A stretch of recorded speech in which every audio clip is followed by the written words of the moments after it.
Hello, everyone, and welcome to the Once Upon a Snowman press conference. I'm Amy Astley, Vice President of Communications and Publicity for Walt Disney Animation Studios, and it is a pleasure to welcome you all here today. Now, we cannot wait to see all of you at an in-person press conference. I never knew I would miss hotel catering this much, but I cannot tell you how thankful we are that you're joining us here virtually today. All of you should have received your link to the Once Upon a Snowman screener. In this all new Walt Disney Animation Studios animated short, the previously untold origins of Olaf, the innocent and insightful summer-loving snowman who melted hearts in the Academy Award-winning 2013 Disney animated feature Frozen and its acclaimed 2019 sequel are revealed. The film follows Olaf's first steps as he comes to life and searches for his identity in the snowy mountains outside Arendelle.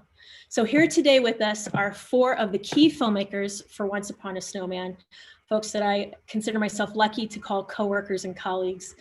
Becky Becker. Becky Becker began her Disney animation career. Hi, Becky. Hi. She began her Disney animation career as an animator on the film Dinosaur. And in fact, I think your first shot was animating toes and tails of a dinosaur, right? That's correct. Yes. Gotta start somewhere. Gotta start somewhere. And in her career, she's worked on several Disney animation films, including Bolt, Tangled, Wreck-It Ralph, Zootopia, and Moana. Within the world of Frozen, Becky was the supervising animator of the character Anna in the first film and went on to be head of animation on the short Frozen Fever and on last year's Frozen 2. Last summer, she jumped immediately from heading up the animation on Frozen 2 to doing the same role on Once Upon a Snowman. Please welcome Head of Animation, Becky. Thank you so much for being here. Thanks, Amy. Next up, we have Peter DelVecchio. Peter is our Academy Award, Golden Globe, and PGA award-winning producer of Frozen. Hi, Peter. Hi. Peggy, you can keep your camera on if you want. We're having everybody join together. Okay. Peter joined Disney Animation in 1995. He's worked on films including Hercules, Treasure Planet, and Chicken Little. He was the producer of The Princess and the Frog and Winnie the Pooh. And in addition to the film Frozen, of course, which he produced, Peter has produced the #1 animated film of all time, Frozen 2, which is first topping only Frozen 1 as the top 2 animated films of all time. He is now Senior Vice President. Frozen 2 is #1, so that's confusing. That's right. He is now Senior Vice President of Production for Disney Animation, and with Osnat Shur is currently producing Raya and the Last Dragon, our next theatrical feature. Please welcome Peter. Dan Abraham, director, is a veteran storyman, director and animator who began his association, there he is, hi Dan, with Walt Disney Animation Studios in 2005 when he started as an intern, which eventually led to full-time roles both at Disney Animation and Disney Toon Studios. He was head of story on 2013's theatrical film Planes, and I think your directorial debut is a short film that I always have trouble pronouncing, Vitaminimulch. Vitaminimulch, Air Spectacular, that's right. I got it. Vitaminimulch, Air Spectacular. And Dan was a leading story artist on Frozen 2 and is currently working on a certain film he can't talk about that isn't officially announced, but maybe Lin-Manuel Miranda talked about it a little bit on Good Morning America a few months ago. So please welcome Dan Abraham. And last but not least, our director, Trent Corey. So Trent Corey started, hi Trent, as a at Disney Animation in 2012. And as an animation trainee in the talent development program. His credits as an animator include Frozen, Big Hero 6, Zootopia, Moana, multiple shorts. And in addition to his feature assignment on Frozen 2, where he oversaw the animation of Olaf, Bruni the Fire Spirit Salamander, among other characters, he made his directing debut on the short circuit film Drop, which of course you can also see on Disney+. He's currently at work on an as yet unannounced new project for Disney+. Please welcome Trent Corey. Thank you guys all for being here today. Really appreciate it. Yeah. Sure. So we're going to be opening up the Q&A for questions, of course, from all of you reporters very soon, but just wanted to start with a few opening questions. At Disney Animation, Trent, we have the short circuit program, we have the theatrical shorts program, but the inception of this short happened in a really kind of unique, totally different way. Can you talk about the inception of this short, when you shared it with Jen and when you really got the green light to make it? Yeah, of course. Thanks, Amy, and thanks for the intro. And it's good to have the Olaf team back together. Look at this group. Yeah, this idea dates back, like Amy mentioned, I started in the training program at Disney in 2012. And actually my very first film at Disney was the first Frozen, where I get to meet Becky and Peter, and later I met Dan. But this idea came from, I started as a crowd animator during the first Frozen, and my very first character to animate was Olaf. And I was very lucky to get to animate Olaf for the rest of the show. And I very clearly remember seeing Chad Sellers' animator shot during Let It Go while I was a trainee. And Elsa makes Olaf, and it's beautiful. And then she just walks away. She creates life, and she walks away. And I was like, there's got to be a story there. I love Pinocchio. I love Bambi.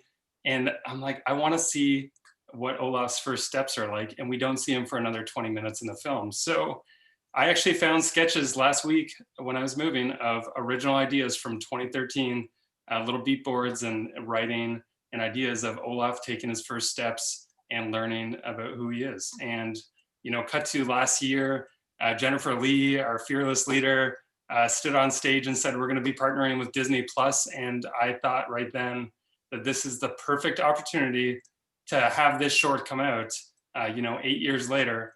And that's when I got to work with all these fine folks, Peter, Becky, and Dan. That's wonderful. Dan, you had just finished doing your story work on Frozen 2, which you did one of my favorite sequences in the movie, storyboarding Lost in the Woods. That sequence is bananas and legendary, and I love working that. What was the experience for you? How did you come to partner with Trent as his fellow director on this project? Thank you, Amy, for the compliment. I had a ball working on that song, and then I also got the opportunity in Frozen 2 to work on the Olaf song. So I got to storyboard that as well, and working with Jennifer Lee and Chris Buck and Peter, and I guess they liked what I had done with the Olaf song, and they're like, oh, this guy kind of has a handle on who Olaf is. And so Jennifer asked if I would partner with Trent and direct this great idea that he had all these years ago. And so the two of us just kind of went arm in arm from there. It was, we had a ball. So wonderful. Peter, this short might be a first for us anyway, in that it's a production that was right on the tail end of Frozen 2. We can see in Into the Unknown making Frozen 2. Frozen 2 was a real experience in terms of making it. What was the experience for you of going straight from one to the other? Well, I'm sure Trent and Becky and Dan can attest, when you make these movies, you get to know these characters really well. It becomes a family. And as hard as the movies are to finish, it's also hard to step away. So I think the fact that Trent and Dan had this story ready to go, we could build on that enthusiasm of having finished the first movie and bring all that skill and the momentum that we had as you finish a movie, bring that right into the short. And I think it was a nice way almost to celebrate, to continue to celebrate the finish of the movie. Becky, you have been head of animation now, as I said when I was introducing you, on 3 Frozen projects. 2-part question for you. What is it about the Frozen world that really speaks to you as an artist and animator? And what did you enjoy about making this particular short? Well, when I started on the first Frozen, I was really in it for the fairy tale of it. I've always loved fairy tales, Disney art, and it all. It spoke to me, and as well as I was a princess, and I wanted to be a princess, but after a while, it started to become a sister story, and then it spoke to me in a very different way because I have sisters, and more so I have daughters, and they're my little Anna and Elsa. So it kind of, I was more invested now, even more so than before. So that's what drew me to the project, and what's wonderful about Olaf is he's a reflection of the love between these two sisters. So it really. I don't know. He's just such a wonderful character. And the second part was what? Well, what did you enjoy about Once Upon a Snowman? Oh yeah. Well, like Peter said, it really is not often we get to revisit characters. And so when Frozen 2 came up, it was just we were like, yeah. we get to visit these characters again, and then to continue on with this story that's very special and ties everything together from those first moments of Olaf. It's a really unique way to revisit the scenes and think about the people who animated the scenes on the movie, and then how it all ties in. One of my favorite parts on this was I got to animate the last scene where Olaf walks over the hill, approaching Anna and Kristoff, and in storyboards that gave me goosebumps, you guys. So kudos to you, like it was amazing. But like when you're animating it and you realize this is the moment right before he walks into Kristoff and Anna's life and changes them forever and changes all of us forever, really, because now we have this character in our lives. I think it was very special to me, and I'm proud of that. That's awesome. Well, I had this question as well, but I think I'd rather ask it from one of our reporters. And forgive me, I don't have everyone's names. I have your Zoom names. So Film Steve 3 asks, what makes Olaf so adorable and beloved? And that was my question too, is we keep going back to Olaf as a character, whether it's this wonderful short or the At Home with Olafs we made last spring when we were first working from home. What is it about this character? For anyone on the panel. I would say that, Olaf has this overwhelming optimism and sincerity about him. And that just never gets old. It's something that we all sort of aspire to and sometimes fall short, but Olaf is always there, charging ahead with just this eternal optimism and sweetness that I think is a part of all of us, but maybe we wish we had more of, and it's sort of aspiring. Yeah, I'll just go there really quickly, Amy, that I grew up on Disney movies in the 90s. I loved Aladdin, by far my favorite movie. And the genie was my favorite character. And I think, what I loved about the genie was that he could be hilarious and change shapes, but he could also be sincere. And from an animator's point of view, Olaf's just everyone's favorite character to animate, because he can be very emotional. Like Becky mentioned, he's connected to the sisters, but he's also fun to just break apart. Yes, emotionally falls apart sometimes, right? Yeah. And I think we can all relate to his sort of innocence as a child. I mean, that's slightly naive look at the world, but in doing so, I agree, Trent, he can really hit on some profound emotional things. He can zero in on things that maybe as adults we miss. Yeah, he can be so existential too, like when he's realizing he's snow, but he's walking on snow. And Once Upon a Snowman, I love that. And you really can't talk about Olaf without talking about Josh Gad, of course. Laura asked the question, how much of the story was written versus how much did Josh improvise? Hey, Laura. That's a great question. You know what? Dan and I and Jennifer, we all kind of put our heads together for the script. And Josh, he is just as funny in the movie and on his Instagram and social media as he is in person. He is hilarious. In fact, Dan and I were in the recording booth with him, not behind glass. And I think the hardest part about that was just trying not to laugh so we didn't mess up the take. I was covering my mouth most of the time, just spitting while Josh was just having a blast. But he is so generous with his time. He came in right after Frozen 2 to record this with us. He gives you so much as an actor and a comedian. I just love working with him. Is there any line he improv'd in particular that people should sort of listen for, or any particular moment that he gave you while directing him? I know the line in the script was when he's looking at himself in the mirror, he's like, I kind of look like a Trevor. And Josh was the one that turned it into I kind of look like a Fernando or a Trevor. Like he was sort of searching a little bit more. And I'm gonna leave it to Josh to come up with the most random funny name that would not really fit Olaf. I don't know if he's a Fernando or not. Yeah, and of course, when you get Olaf and Josh Gad together, all the little improvisations of laughing, giggling, screaming, he makes the script come to life. He makes the short come to life. His giggles make me giggle. Yeah. Oh, yeah. And if you guys wouldn't mind sharing, I was really personally touched about him coming to the wrap party. If you guys would want to share that with the group here. Yeah, I'll tell a quick story. I'd love to hear everyone else too. Josh came in excited. He brought his family and his little kids, which was adorable. And this cracked me up. I still think about it all the time. his little daughter came up to me. I'm not sure how old she is, but she came up to me and she kind of shakes my hand and she says, "I didn't like the short." I loved the short. And I was like, gosh, she is Josh Gad's daughter. Like the timing was perfect that even I fell for like a 3-year-old's joke. And in your mind, you're thinking, what? We worked so hard. Don't tell your dad.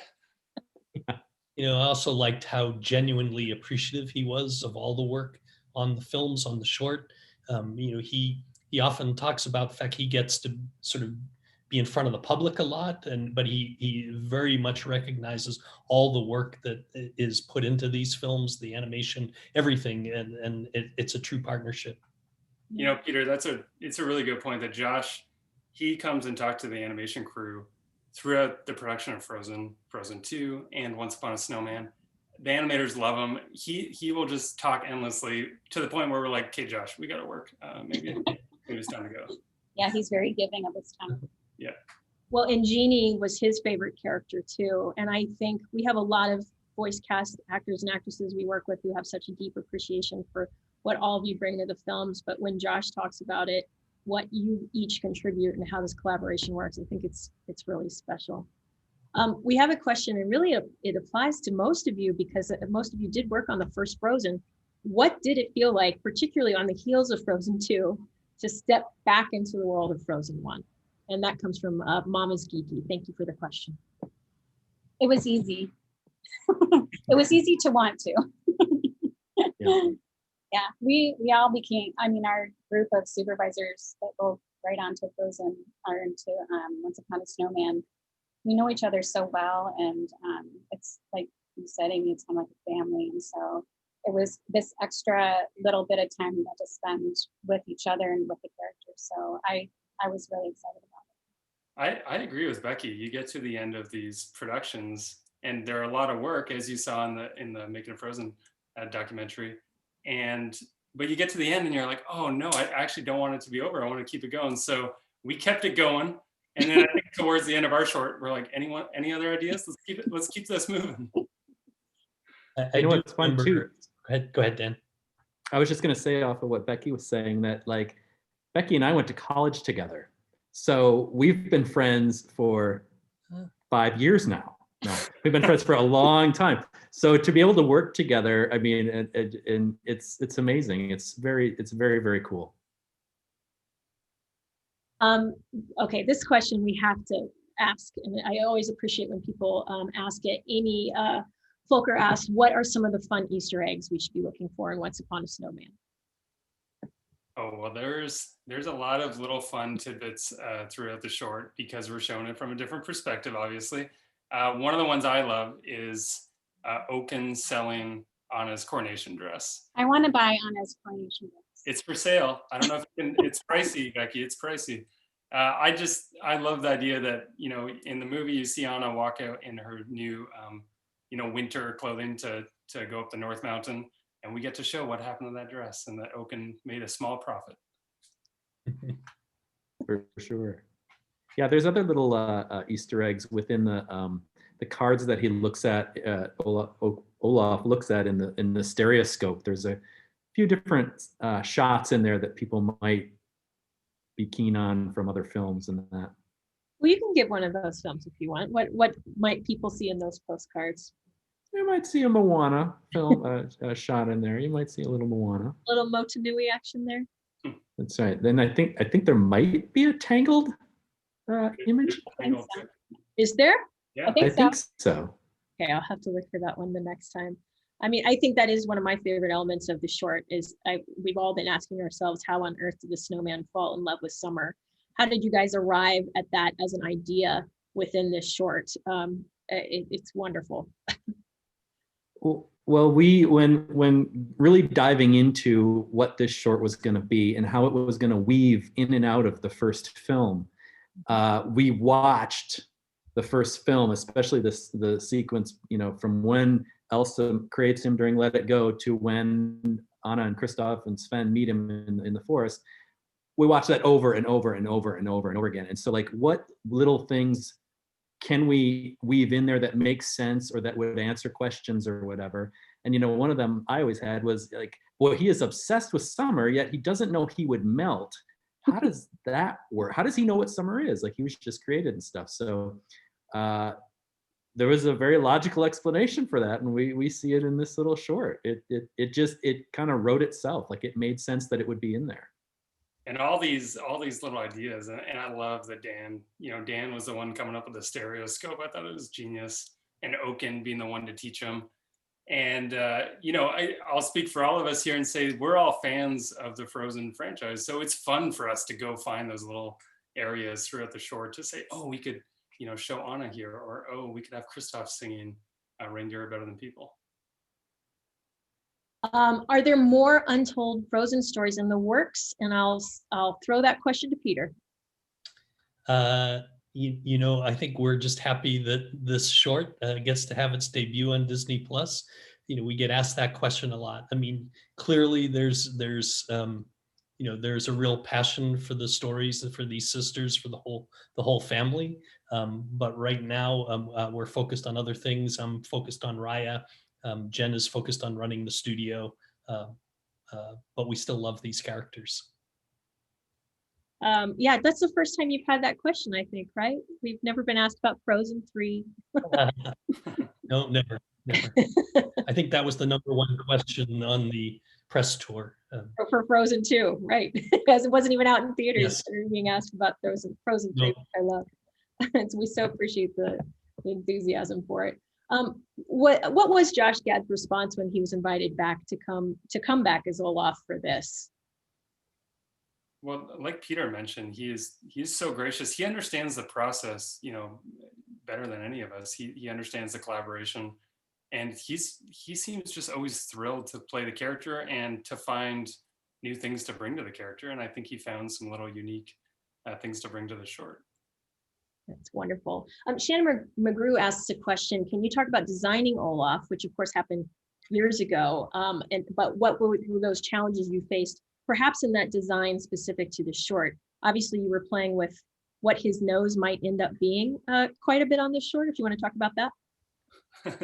Maybe I'll let Dan elaborate a little bit, but we're building off a lot of work from many talented artists throughout the studio that have worked with the Frozen franchise for 8+ years. Hiram Osman was the original Olaf supervisor on Frozen 1. Him and the team, discovered things like if we don't bend Olaf's arms, he'll move a little more like a toddler, so he doesn't have elbows. So really, there's a lot to build off of design-wise. And for the nose, in my original pitch, it was actually a fish nose that he has for most of the short. And then I pitched it to Dan, and he's like, hang on a minute. Yeah, it just honestly, like, the fish like, you've seen the short, like, the fish is now on there for a few seconds and it's sort of just a funny gag, but when he's running around with a fish on his face for several minutes, it's too much. Like, it just doesn't Olaf is being chased by wolves, and to me, I'm like, if he was being chased by cats and he had a fish on his nose, that story math adds up better for me. But since it was wolves, I'm like, well, what if we make it a sausage? What if we make it, meat? Because wolves and meat, kind of that math adds up better. So, Trent, are you still upset about that? Yeah, I bring it up every chance I can. But to Dan's point, it was really hard to figure out where to look when that fish was flopping around. Yeah. Alex from laughingplace.com asks, how challenging was it to insert new animated moments into scenes we recognize from the first Frozen? Was that difficult technically, visually? Well, some of that stuff had to be reanimated. And I'll let maybe Becky talk to this, because one of my favorite moments is Olaf walking to Oaken's cabin and seeing Anna walk out. And, Becky actually animated that moment from the first movie of Anna going to Kristoff's barn. So it was fun to show that stuff from a new angle. Yeah, it was kind of neat. The whole project was neat in that, we know who animated the first moments, and then seeing those moments from a totally different angle is just so interesting, because I have it in my head who animated the shot, like the movements they did, the acting, and you have kind of insight to what's happening next and before and all that. So it's just really fun to see it all connect. And Anna and Olaf narrowly miss each other I mean, except that Olaf gets smashed by the door, so she didn't miss him. She got him, but yeah, it's just neat to see these moments play out in a different way. This is a slightly related question from Carla, aka the Curvy Critic. But how difficult was it to decide how and when to marry those certain scenes and pick those scenes? I mean, it sounds to me like you watched the first film and there were some things that happened naturally, but how difficult was it to sort of curate that? Well, we didn't want to force it in any way. So the story of what Olaf was trying to accomplish and discover who he was and all that sort of led us to these different locations. And then we're like, oh my, like, you know what's happening right here at Okins right now? Like, so it sort of guided us when we knew what the story we wanted to tell. The story kind of took us to these places, and the sort of behind the scenes, putting the camera in a different place, like it just mostly worked naturally, really. Yeah. And thank you all for your questions, by the way. They're so good, it's hard to choose. And we only have a couple minutes left in the press conference, but I have to pick one from Norway. Morten from Norway asks, the Frozen movies were heavily influenced, of course, by Norwegian nature, culture, and traditions. Can you say something about the inspiration for this short film? And Peter, I know you've been steeped in this for a long time. If you want to talk about those original influences you see once again. Yeah, there's no question. Even the first movie and the second movie, we visited Norway, Finland, other countries, and drew a lot of inspiration from that. So I think a lot from the short, and I'll let Dan and Trent speak to it, pulls off that same inspiration from the movie. Then we reuse a lot of the locations from the original movie, although, like Becky said, from a different point of view. Yeah, I love the inspiration from the original movie. I've been to Norway. I've been to Oslo and Trondheim, and it's a beautiful country. And I went in the winter time, so I get to walk through snow. Now I am Canadian, so I know what that feels like. But I always love watching Olaf walk through the snow because his little feet push the snow so well, and it's fun. Frozen 2 is mostly in the fall, so it was fun to see snow again in the Frozen world. I did forget that, Becky, we sent you to Wyoming just to walk through snow, and some other animators on the first movie, just to get that experience and understand, what it's like to animate characters walking through snow. That's right, and it's hard. That's why we don't have a whole lot of it in the first Frozen.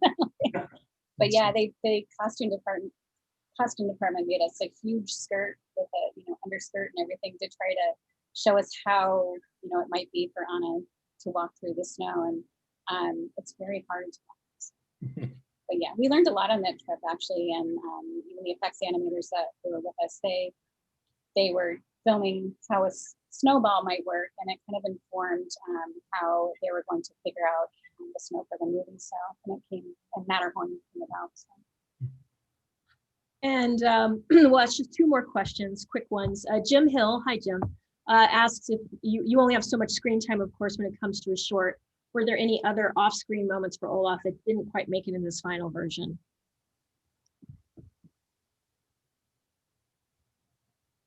No, I mean, there were variations on moments. I think we got a lot in that we wanted to. I was really excited about, Olaf inadvertently causing the wolf chase that we see in the movie. But in an early version, actually, instead of Elsa's cape coming off, it was her glove, and it kind of slapped Olaf to life. I like the cape better, but we go through versions of these scenarios like that. Yeah, we did really early on too. We toyed with the idea of having a song, and the story just didn't sort of guide us to where a song would go, and instead of force it, we're songless. What I do love is you hear all of the background music that's oh yeah, and that to me, like, that's enough to fall in love with everything. So we will end with Emmanuel's question. With the joy that all of you have working with Olaf, would you like to work on any future projects with the character, perhaps future shorts or maybe even a series? Amy, if I could work with Olaf for the rest of my life, I'd be quite okay with that. He is so fun, and it's about working with the team behind him too. That's all of you on camera here. So for me, it's the character, but the team behind Frozen is just fantastic. That's wonderful. Thank you, everyone, from Walt Disney Animation Studios, from Walt Disney Studios and Disney Plus for making today possible. And thank you to all of the reporters who are here today and participating. We miss you and we wish you all a great rest of your day. Thank you, Becky, Trent, Dan, and Peter for being part of this today. Audiences around the world can see Once Upon a Snowman on October 23rd, exclusively on Disney Plus. Thank you guys so much. Thank you, Amy. Thank you. Bye. All right.